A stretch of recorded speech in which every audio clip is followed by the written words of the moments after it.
Good morning. Can everybody hear me? Good? Great. My name is Ginger Gentile, and I am the Deputy Executive Director of the National Parents Organization. And today we are here because we want to discuss something that it's actually shameful we have to talk about. Because everybody knows from common sense, as well as numerous studies that we'll talk about today, that when kids have more love, they do better. When children have both parents in their lives, they do better. We all know this.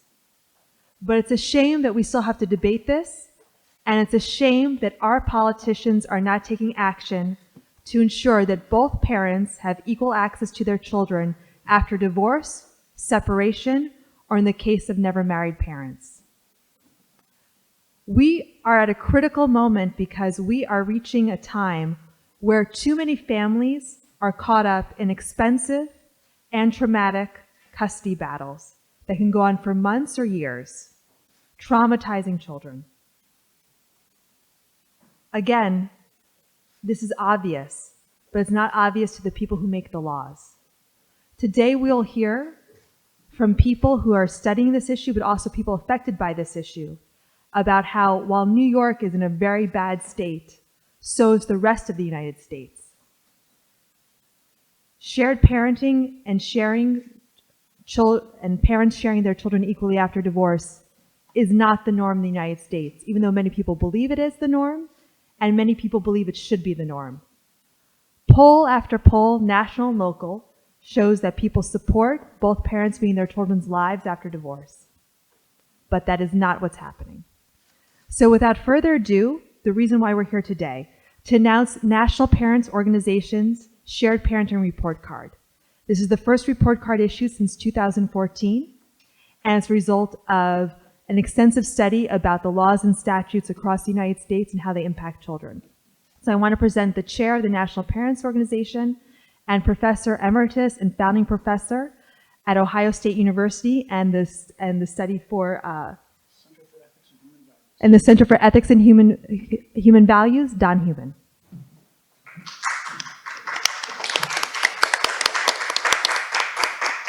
Thank you, Ginger. Can everyone hear fine? Let me start by saying that saying a little bit about what shared parenting is. We define shared parenting as a situation in which separated parents have equal parental rights and responsibilities to raise their children, and they share as equally as possible in the parenting time, but at least each parent has 1/3 of the parenting time. That's a standard definition used by social science researchers. Why is shared parenting important? Well, study after study for the last 30, 35 years has shown that children who enjoy shared parenting fare just about as well as children of intact marriages, and far better than children who are raised in sole custody and visiting arrangements. These studies have been done across the country and around the world, and we have very good evidence that these better outcomes for children are not simply the result of the fact that those who choose shared parenting tend to be higher income and better educated families. Regardless of income, regardless of educational level, children do better when they have equal access to both of their parents. So as Ginger pointed out, one of the main goals of National Parents Organization is to make true shared parenting the norm when parents are living apart. So to do that, let me go back just a bit, we undertook a study of the statutes in all 50 states of the District of Columbia. And I've been told I should cut right to the chase on this, and since we're in New York, I think the chase is New York. New York and Rhode Island received an F. Now let me explain why. This is a study of the state statutes, what the legislature has chosen to enact in law. And neither New York nor Rhode Island has chosen to put any legislation in place addressing the issue of shared parenting. It is possible for courts to award shared parenting in both states based on appellate court decisions, but the legislature has not done anything to make shared parenting the norm in these states. Though New York and Rhode Island are the only states to receive an F on their report card, 1/3 of the states received grades in the D range, so we're not doing well as a country. Now, on the other end of the scale, Kentucky is an enormous success story. Kentucky, as a result of National Parents Organization-led legislative efforts, is the only state to receive a straight A on the report card. This legislation passed in Kentucky almost unanimously. In fact, the first piece of legislation was unanimous through both the House and the Senate, and that's a rare thing to do in these days of hyperpartisanship. The second piece of legislation passed last year passed unanimously in the Kentucky Senate and with only 2 dissenting votes in the House.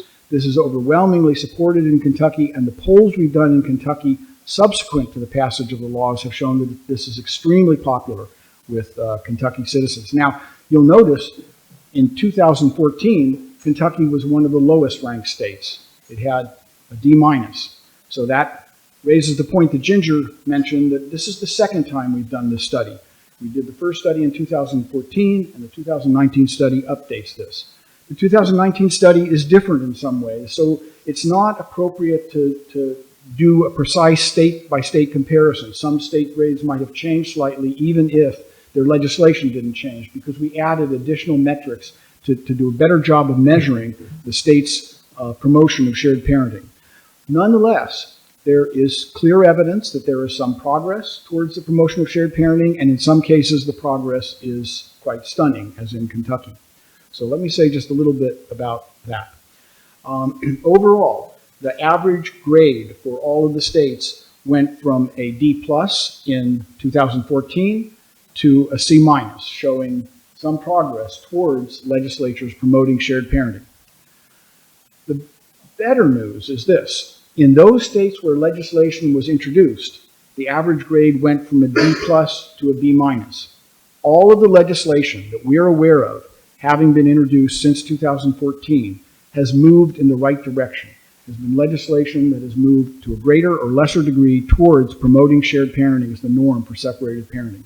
So there is progress being made, but the progress is slow. I'm saying just a bit about the methodology. We studied the statutes in every one of the 50 states in the District of Columbia. We evaluated those statutes based on 21 different criteria, determining the degree to which those statutes promoted true shared parenting. And then we developed an algorithm to evaluate the states based on those 21 criteria and to ensure that we were scoring them consistently. So here's the full grade roster. You won't be able to see all of this, but you'll see that Kentucky and Arizona are leading the pack here. And there are a number of other states that are doing a pretty good job in promoting shared parenting, but many states are not doing well at all.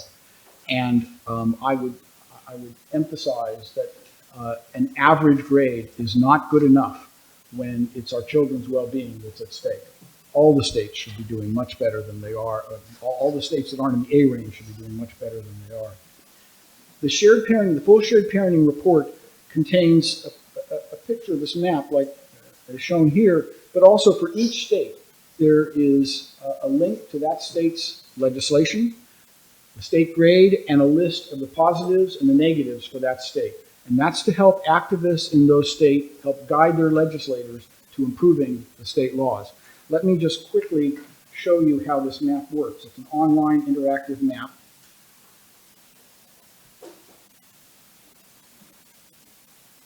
My background is nieces and nephews right now.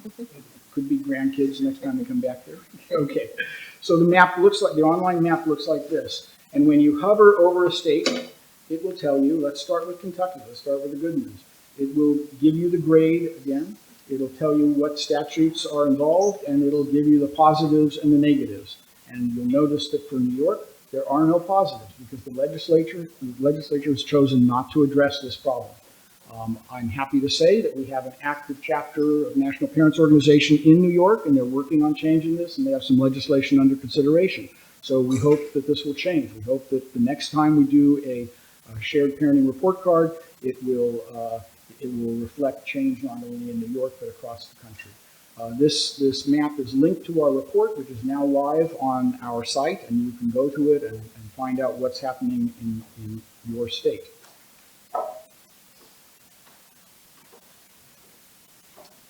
And Ginger, that's go back to the front page.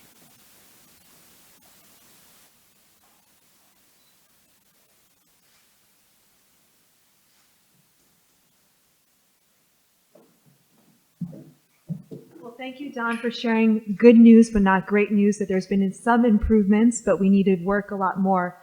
But what does this mean to families? I want to bring up Joe Hunter, who's a founder for a program for at-risk youth in Harlem. And Joe is the father of 6 children who he is fighting to see.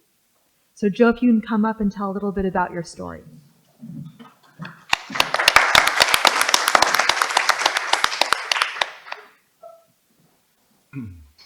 Hello, how you doing? My name is Joe Hunter. I'm the founder of WT Athletics at-risk youth group in Harlem, New York. I have 6 kids, and 3 years ago, my wife and I decided to divorce. We were thrusted into a system that really is not supportive of, first and foremost, shared parenting, and it becomes very expensive and very slow. The whole experience has been extremely, extremely traumatizing for myself as well as my children. And it's very hard for parents to navigate the system that you really know nothing about. You start off, you have a family, your dreams, your hopes and aspirations is just about raising kids and being productive with their futures. And unfortunately, when it doesn't work out, there's no system in place for people who don't have a high level of finances like myself to navigate the system and also create a system for positivity going forward for my kids. So basically, for each amendment to the divorce arrangement is $150 for each correction. So as the visitation order or any order change, you basically have to pay $150. There's 7 lawyers involved in the case, and it's very expensive, it's very slow, and for each situation we need to navigate, it takes months, and it's actually been 3 years to come to a completion or a resolution for positivity. And I just want to say, as a father, I'm involved in every aspect of my children's lives. I have 2 adult kids, and they were both valedictorians of their high school. So I'm very involved academically. I'm very involved in all of their youth. I'm a basketball coach. I'm a well-renowned basketball coach in Harlem, New York. I'm involved in my kids' academic prowess. I have cheerleading, I have basketball, I have academic enrichment, and I'm serving at-risk youth, but I'm literally fighting to be a productive father within my own family dynamic. And it's very discouraging, and it's very traumatizing to go through this experience. So hopefully with NPO and or National Dads Network, we could create some change and create an environment and a system and support for shared parenting.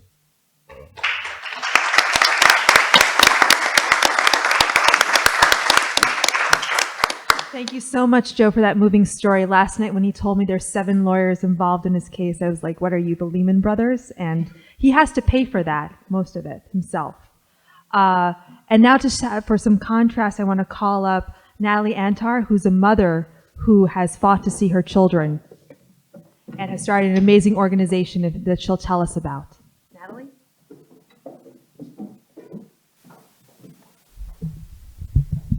Hi everybody, my name is Natalie Antar and I founded Amazing Mothers Without Custody. The common misconception used to be that mothers always get custody and that mothers who do not have custody must either be drug addicts, mentally ill, or just not have a desire to be a mother. Well, I'm standing before you saying that I do not have mental illness, I do not take drugs, and I love being a mother, but I do not have legal or residential custody of my children. I gave up 57% custody after fighting a very contentious legal battle for 3 years and ultimately settling so that I did not have to go to trial. I do not have the ability to make any medical decisions for my children. I do not have the ability to make any legal decisions for my children. If, God forbid, one of my children were on a ventilator, I would not have the right to say if that child lived or died. What I didn't realize when coming into my custody battle is that if you're standing before a judge, you are not getting 50-50 custody. There's going to be one winner and one loser. And this incentivizes people to fight to the death because nobody wants to lose parental rights of their children and time with their children. So people just act horribly and try to make the other person look as bad as possible so they can win. If default shared parenting was the norm, that would be prevented. There wouldn't be people making up charges against the other. There wouldn't be people trying to turn the children against the other parent. People would understand that they have to work together because that is what the default is. In this current system, that's not the case. And who loses out are children, because when children have two parents in their lives, they flourish. And that's why AMWOC, which stands for Amazing Mothers Without Custody, stands with the National Parents Organization, because we believe that our children need both parents in their lives to be successful, well-adjusted, and happy adults. Thank you.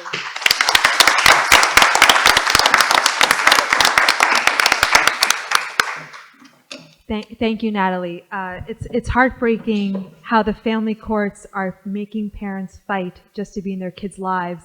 And also, I didn't realize until I talked to Natalie that by losing 7% of the time with her kids, so she sees them 43% of the time, she loses all of those rights. And that was only after a prolonged legal battle, 3 years, that caused a lot of hardship.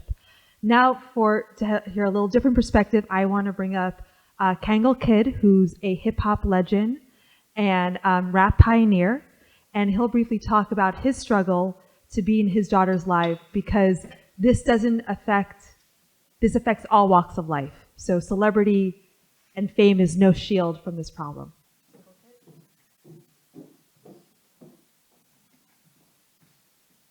Good morning, everyone. My name is Kangle Kid. I'm a member of one of the first nationally recognized rap groups. The group was called UTFO, made popular by a song in the mid-'80s called Roxanne, Roxanne. And unfortunately, hip-hop gets a bad rap. You do not recognize hip-hop as a father figure, and I'm the opposite of what that representation is. I've never done drugs. I'm in the music business. I've never done any drugs, never smoked weed. I have 3 grown men, 3 sons, grown men. And a few years ago, I had my first little girl. And being that happy dad that I've been raising my children, I was excited about my first little girl. And upon discharge from the hospital, I was told that my name will not and cannot appear on her birth certificate. And the reason why is because my lady, her divorce was not finalized. Therefore, my name could not appear, and her husband, or her lawful husband, would have more rights to my daughter than I would. And that's unfortunate, because I'm a proud dad. I want my name on my daughter's birth certificates, my first and only daughter. The laws that exist creates deadbeat dads, because I was left with a decision on, do I want to fight this and allow myself to be part of the system in which now one can come after me for child support, or, hey, she'll know who her dad is when she's 18. And that's a decision that a lot of dads find themselves having to make because of the system. The system scares you from wanting to be that dad that you dream of becoming. And I decided, yes, I'm going to be part of that system if need be, because that is my daughter. And I reached out to an organization called Fathers' Rights Movement, which gave me direction on how to get my parental rights without having to wait for a divorce to be finalized. And upon doing so, I did get my daughter's I did get my parental rights to my daughter, and again, that is a decision that I had to make because I too, like every other father, I'm afraid of this system in which my daughter, because of the system, was being treated as property. This is business. Now, I understand divorce in terms of, a car, a house being used as property, but a child?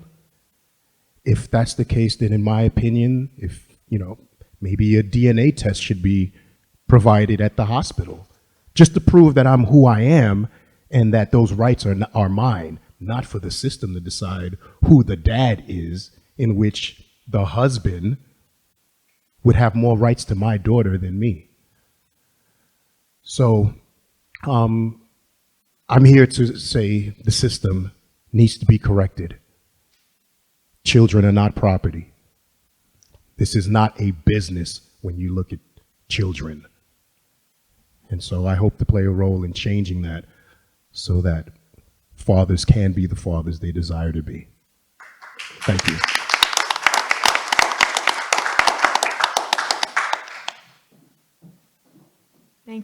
Thank you, Kangal. And that's very powerful because we have this stereotype of dads being deadbeat dads.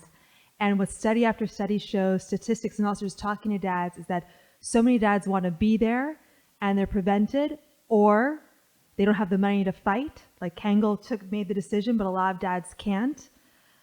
So sometimes they end up not being there, but it's not a choice and they're not deadbeats.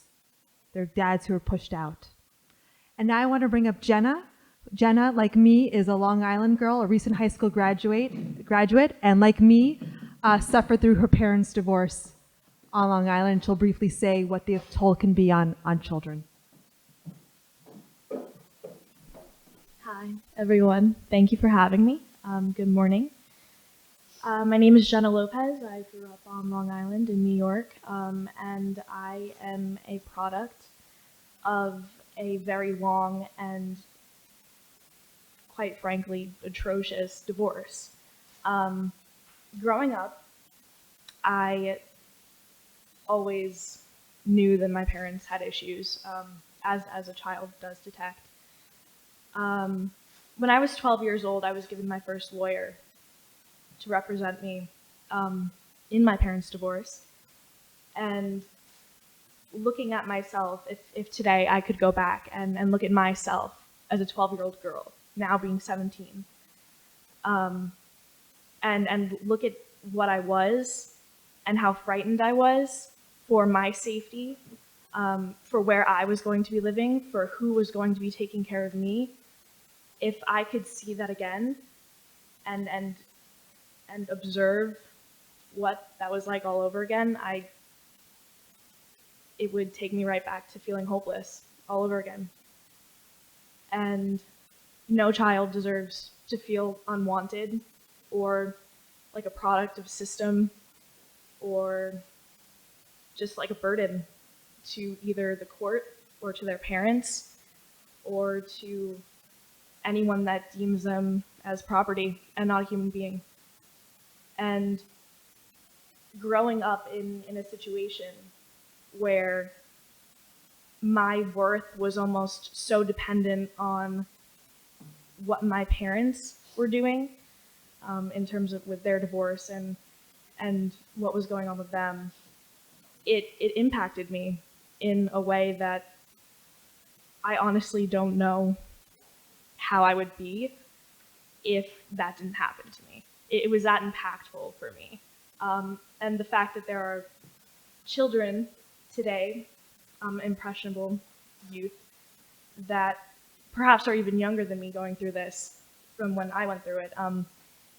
The fact that there are children going through that as we speak in this state is something that is really disheartening. And if I had any control in it, I would absolutely change the way the system is, because it genuinely makes a child feel like a burden. And I hope that we can set forth some legislation to change that. Thank you.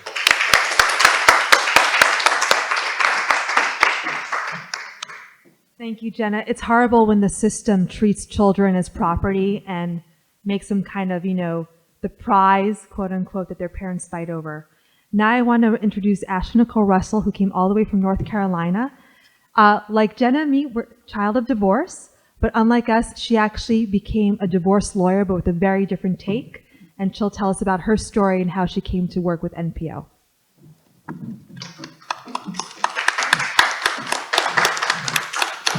Thank you. So good morning. I'm Ashley Nicole Russell, and I am an adult child of divorce. I am divorced, and I am a divorce attorney. So I have a rather large purview of the divorce world. I learned what secondary parent meant when I was in second grade, because that's the title that my dad was given. My mom became my primary parent, and my dad became my secondary parent, because that's what was decided by someone that was not me. And from that point forward, I saw my dad 8 days a month, 96 days a year, for 11 years. And I'm 33, and it still breaks me to talk about that. So, what can we do? I authored a book. It's called The Cure for Divorce Culture. And I am a collaborative divorce attorney. So collaborative divorce allows parents to settle their dispute outside of court. It allows for parents to focus on shared parenting. Shared parenting as a default in North Carolina is something that's important to me. North Carolina is my state.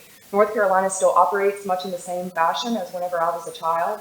So there are plenty of children in the state of North Carolina that are going through the same thing that I went through. I resented the title secondary parent. I resent it to this day.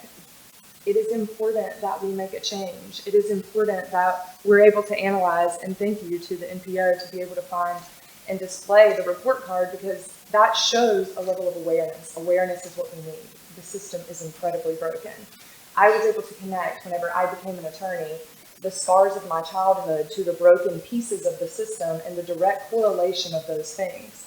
So to be able to have that perspective and to be able to share that with you, what would it be like if my parents, whenever they divorced, were equal parents? What would it have been like if they were as equal then as when they created me?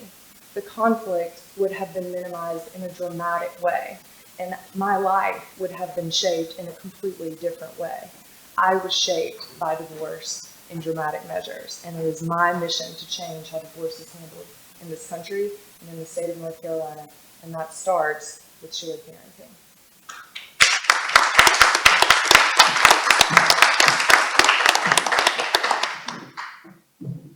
Thank you, Ashley Nicole Russell, and we look forward to working together in North Carolina. The National Parents Organization has over 17 chapters across the United States, and we're forming new ones all the time. So there's about 3 that we're going to be rolling out in the next few weeks.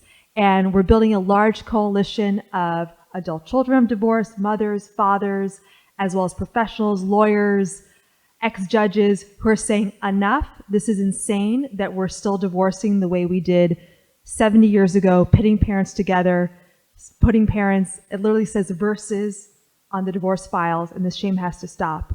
And one person who's working to bring change is Clayton Clayton Craddock, who's the chair of the National Parents Organization in New York, and he's going to briefly talk about legislative initiatives in New York.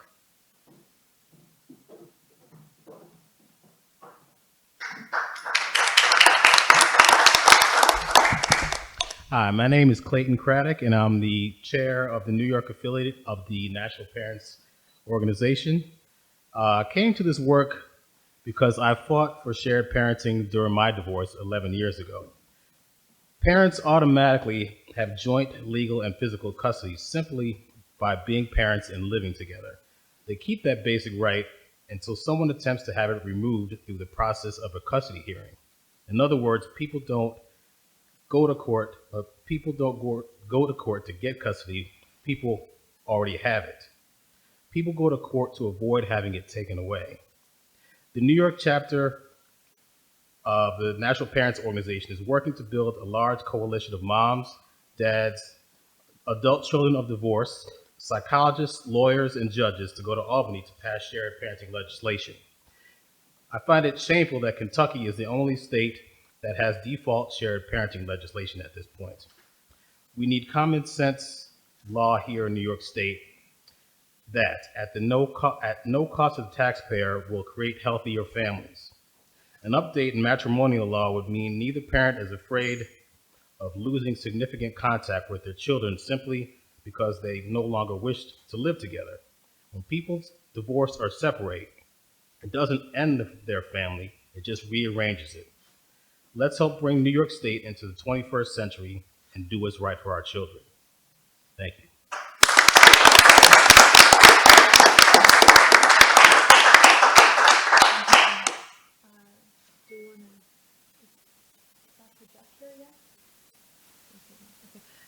I'm going to show a quick video because we have a video from Warren Farrell, who's the author of The Boy Crisis, also one of the founding members of the National Organization of Women back in the 70s, and who's someone who has been fighting to change gender stereotypes. And this is a short clip of him. We'll get started. A book called The Boy Crisis, and before that a book called Father and Child Reunion. And with The Boy Crisis, I spent 14 years looking at what works best for children of divorce and what works best for children, period. And I found that the most important single, and I found that the boy crisis resides where dads do not reside. I found that the children who do best are ones that have checks and balance parenting. They have the best of moms and the best of dads, and they have good communication between moms and dads as to how to negotiate what's best for the child in any given situation. I found that when I did the research for the boy crisis, one of the things I found is that if there has to be a divorce, one has to have what I call the four must-dos of divorce.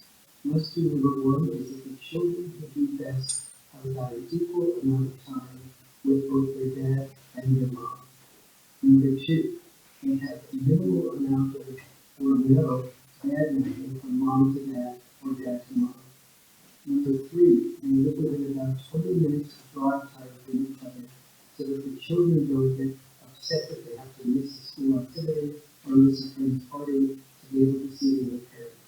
And number four is that they have couples communication counseling or relationship counseling that is consistent and dependent rather than just the emergency based.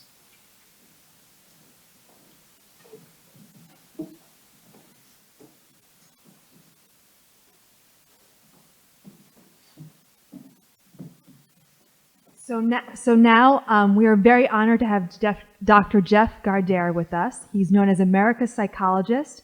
You might have seen him on too many networks to count, but I remember he was on The Real Housewives of Atlanta. I've seen him on CNN, NBC. I'm probably forgetting a few. But we met regarding my documentary that's premiering tonight, Erasing Family. Dr. Jeff came on as a co-producer, and he is someone who, not only on TV, but in his own private practice and through his books and research, has seen the toll that parents fighting for custody takes on their kids, and most importantly, how he as a psychologist is trying to bring people together, and the system is working against all the good work he is trying to do and other people like him, which is a real shame. So without further ado, Dr. Jeff Gardere.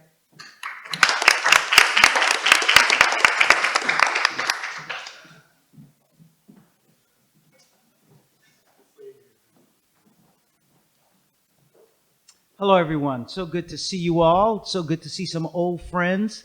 I am really getting older because I'm recognizing so many people, but I guess that's a good thing, still around. Ginger, thank you so very much. And certainly it's a pleasure to be with all of you to talk about the issue of parental alienation and, of course, your incredible documentary, Erasing Family. I'm glad to be on board with that. Yes, I have worked in my own practice with many of the children who I would call the collateral damage of some of these divorces, some of the breakups, some of the separations, and experiencing this parental alienation.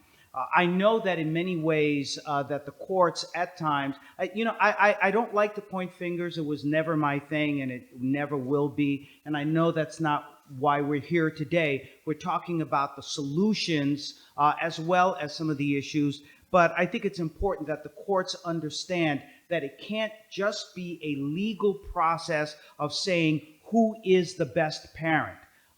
We're starting to see some more programs through child welfare and so on, where if there is a parent who is not up to snuff, or a parent who perhaps has their own psychological, emotional issues where they are perhaps not fit to be within the schema of the parenting, where we can give them the skills to be at the table. But the most important thing that we really need to look at would be bringing the two parents together. I really believe this old saying, and Kangol and I have talked about this in the past, that two heads are better than one. We really want to look at the yin and the yang of parenting our children, to have a different perspective, a balanced perspective.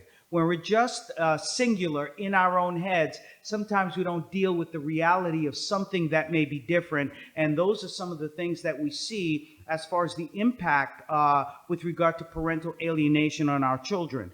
Let me talk very quickly about what we see with the kids.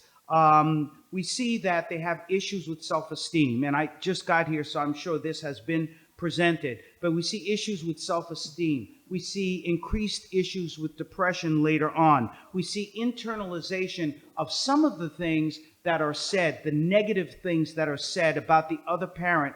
The child begins to internalize that because the child doesn't want to take sides. The child is forced to take sides against their own will because they want to see and they want to be in a situation of loving and being loved by both parents. And of course, we see that they have their own issues with being distant with their children as they grow up, and they have more issues being at risk in their own romantic relationships because of the dysfunction that they're growing up with this separation that we see. We see with the parents themselves that many of them on an unconscious basis, not just a conscious basis, but an unconscious basis, sometimes contribute to the parental alienation. It's not just, a black and white of, okay, I'm going to get this child on my side by making sure that I bury the other parent, erase them from the family. Sometimes it's the things that happen unconsciously. And this is where I take my own personal responsibility. I was married for 20 years. Was involved in a divorce that was somewhat contentious. And as a psychologist, mental health provider, we like to say, you know what? If you talk the talk, you better walk the walk. And I did everything in my power to try to not be negative towards the person who had divorced me. But still, I found myself saying certain things and doing certain things that was giving an impression to my children that, mom is a bad person. Mom left you. And it's not what I wanted to do. So it still happened. So we have to look at that. There are varying degrees of parental alienation. When it's more conscious, of course, it's much more severe, and the effects on the children are much more severe. But sometimes we do it subconsciously. So all of us in this room, all of us who are listening on the net, really need to understand that this is something that is a big issue, and that all of us may, in some ways, when we're in divorces or separations, sometimes engage in character assassination. So we need to be careful with that. But the most important thing, and in closing, because I know my time is short and we have other great people who want to present to you, the important thing is about not letting our children be the collateral damage of our messy divorces, our messy separations, our messy breakups. They do happen, but as parents and as adults, it is our responsibility to be very conscious of the fact that we need to keep our children healthy emotionally. Thank you.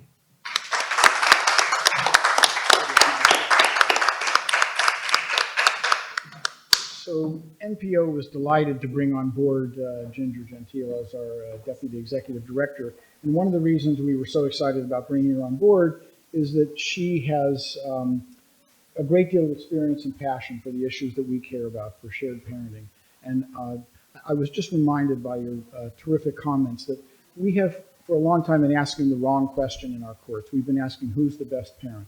And we should be asking what's the best parenting arrangement for our children.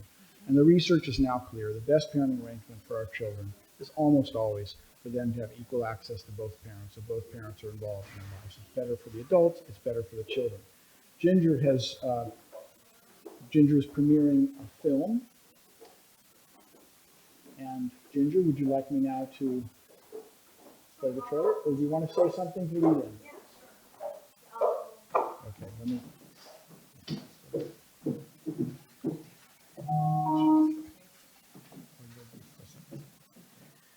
So tonight in this very theater, we are having an avant premiere of Erasing Family. It's a documentary that I worked on for 4 years, and it tells how children suffer from the children's point of view. Dr. Jeff Gardere is a co-producer, but most importantly, it really brings together how the system is making children sick. And it is this film that inspired me to become an activist on this topic. And also after I finished the film, that's when I joined National Parents Organization as the Deputy Executive Director. So this is more than a movie, it's a cause. And the saddest thing is whenever I talk to kids about divorce, in all the interviews I've done, and they've been hundreds now, only one child had a happy story. And her parents had shared parenting. She said it was hard to move back and forth between the houses, but she's so lucky to have both parents in her lives. But it's shocking that that was one out of the hundreds of kids who reached out to me or who would just randomly show up and I would say, hey, are you a kid of divorce? Let's do a quick interview. So no pre-selection, only one happy story, and that was due to shared parenting. So I'm just going to show about 30 seconds of the trailer, not even the full trailer, just to give a taste, and then we'll do questions and answers. Essentially, that's how it worked. Whose side are you choose? I don't know, anything can just tear me apart. It was always you're on my side or you're dead to me. The first time my dad saw me, I was in my grandma's arms in a courtroom. It really felt like she didn't want anything to do with me. It's hard when you have to stop and think that your child wants nothing to do with you because of what they've been taught. One parent gets to be a parent and the other gets to be, at best, a visitor, and at worst, completely erased. And a lot of it has to do with our judicial system. What I remember about being in court was having to lie to the judge. So I'll just stop it there because we're a little over time, but that'll be tonight at 7 p.m. If you are not on the list, please see us because I think we're sold out. And right now, they're doing some interviews outside, but we'll take questions for any one of our panelists, for NPO Chair Don Hubin, for Dr. Jeff. So who has a question? Emma Johnson. Hi, John. So just about the study. So the grades are based strictly on the legislation as it's written. Correct. But what about how the legislation is implemented? It's very difficult to do those studies, to look at actual court behaviors. I'm sorry. It's very difficult to do studies of actual court behavior because they don't keep records. I mean, that might sound strange because, of course, every file is a record, but they don't keep statistics. Though courts are required to document when they deviate from child support guidelines, they're not required to keep statistics about how often shared parenting is ordered, how often it's ordered at the request of both parents or over the objections of one parent. And doing the studies of actual court behavior and how the courts are interpreting the legislation and how they are frankly sometimes ignoring legislation requires you to go and pull a representative sample of case files and go through them and actually determine what's happening. So this is not that sort of study. If we find a very large philanthropist to endow us to do that, we would be very happy to do it. Because what's important is how parents are actually parenting when they're separated. And sometimes that deviates from what the courts have ordered. Sometimes the courts order an arrangement and the parents do something different from that and they never go back to court. So, absolutely. Yes. And so there are local cultures and there are differences between individual judges and magistrates and referees about how to what they think about shared parenting. So, and probably for good reason. Statutes give trial courts a great deal of discretion, a great deal of latitude. And so if there's a particular judge who is very favorable to shared parenting, that judge may order shared parenting quite frequently, even if the state laws are very weak, and vice versa. Right. So,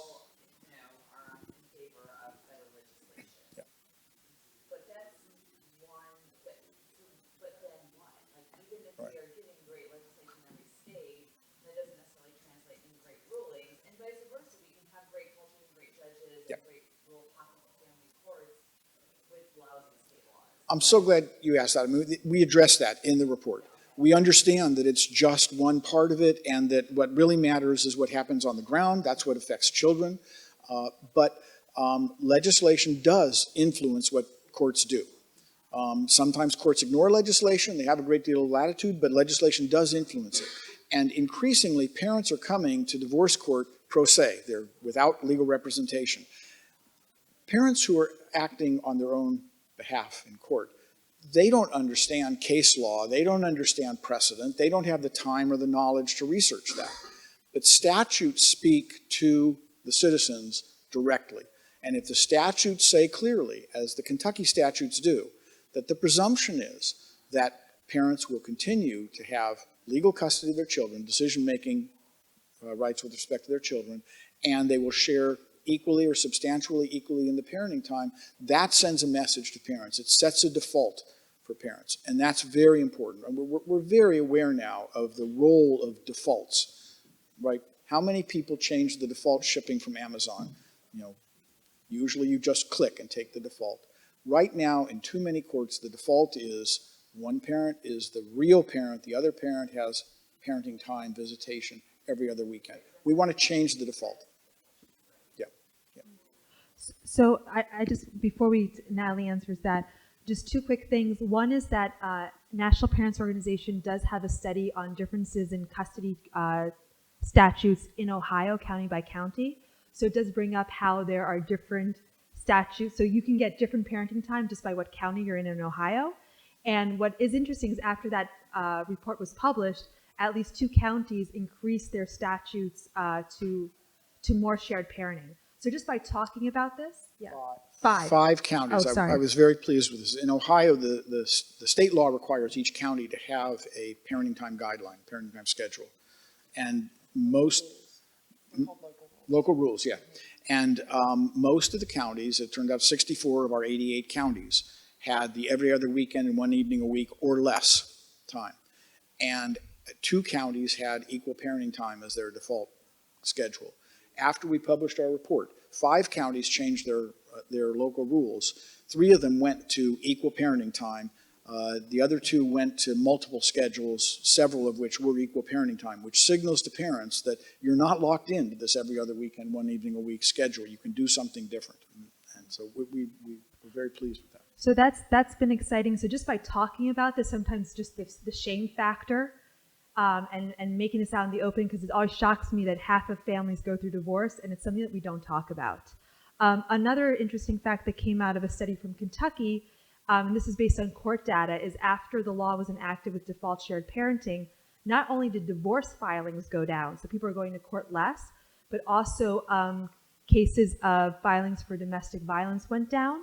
And we recently published, well, not us, newspapers published interviews with people who run shelters in Kentucky, and they said that they think this is due to less fighting after divorce because of shared parenting. It's still early to tell, but the signs are good that these defaults do have a larger social impact beyond just the custody arrangements. And you want to say something, Natalie? Yes. Yeah. I wanted to say that when I first filed for divorce, I filed for full custody with the father having every other weekend and one night a week. And I didn't do this to be adversarial. I did it because I believed that this is truly the default. And when he contended, I was confused and I was shocked because I'm like, wait, mothers always get, the custody, and the father gets every other weekend and one day a week.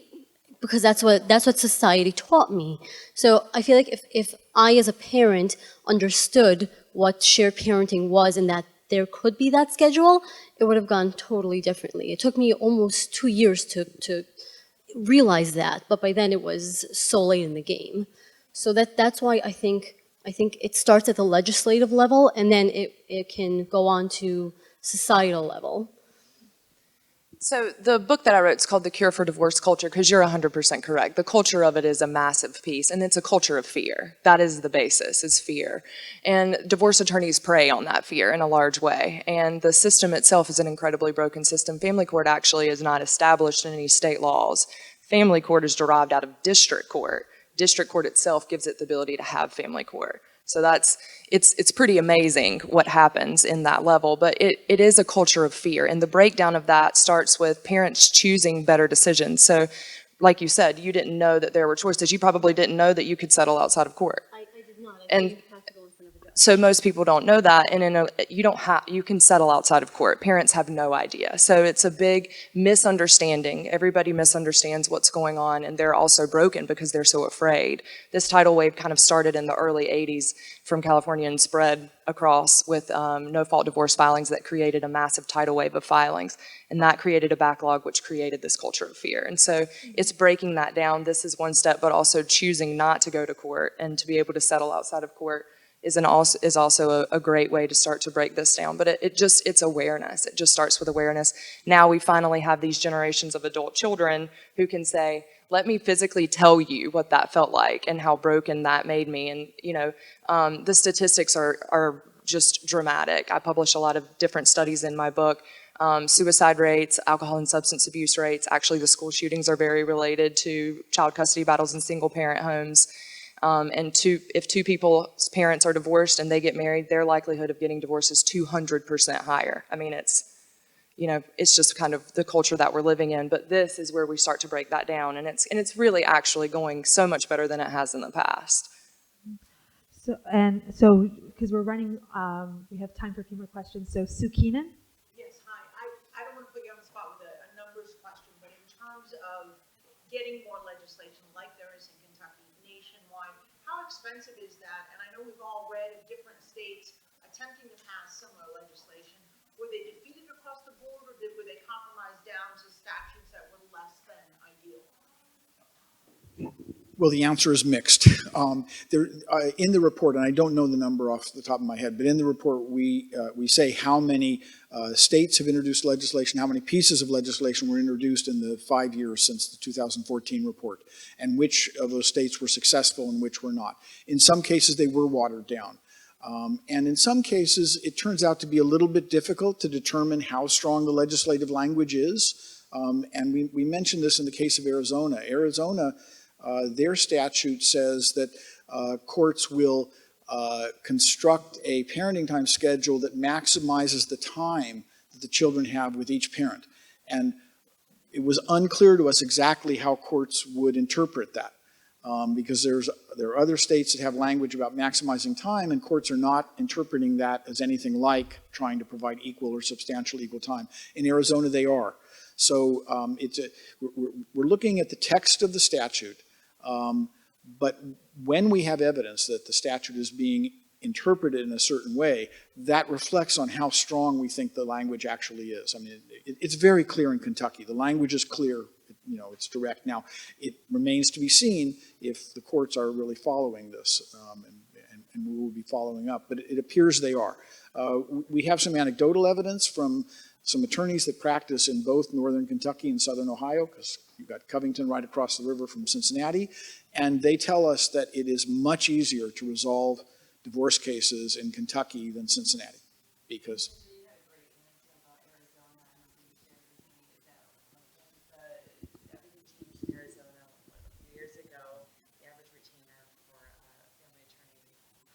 Right. So I don't want to be quoted on this, but this came from a judge. But the average retainer for an attorney, I think, went down more than 50% when they changed the law in Arizona. So that is a great anecdote, because people also know, this is the likely outcome, and that changes people's behavior. So we have time for maybe one or two more quick questions. Are there any more questions? Okay. Yeah. Sure. New York, we got an F. We always get Fs. We're state, Kentucky super red state. Where are the trends? Why are states faring better and worse in your report card? So this should be a bipartisan issue. And it is, and so you're right. So it's a bipartisan issue. Polls show that Republicans and Democrats, women and men, evangelicals and atheists, they all support this at about equal numbers. We need to bring this to both parties equally. We need to be reaching out more. And I think, in New York, there's a good example of how hopefully New York will be the first blue state to pass shared parenting legislation. So I think the movement and the shift we're going to see is now that there's more moms involved, because moms are losing custody at an alarming rate, there's more children involved. This is going to be an issue that crosses party lines more and more. In the past, there has been slightly more interest from Republican parties. And it's because so far it's been an issue that affects so many people, but has been seen as small because the activism has been limited. And so sometimes, parties, for some reason they have connected more with this issue, or it's been seen as a father's rights issue. This is really a children's rights issue, an issue that affects all of families. So I think we need to frame it as what's best for the children as opposed to mom versus dad, because we're just replicating the courtroom battle writ large in society. And any other questions? Because we have the room for 3 more minutes. 1 more minute. Yeah? Anything else? We'll also be outside if people want to ask more questions. And there's also a cafe where we'll be having lunch. So we don't want to wrap up, but the rental does go to noon. So thank you so much for coming. Thank you to all of our speakers for sharing personal and heartfelt stories. And hope to see you tonight.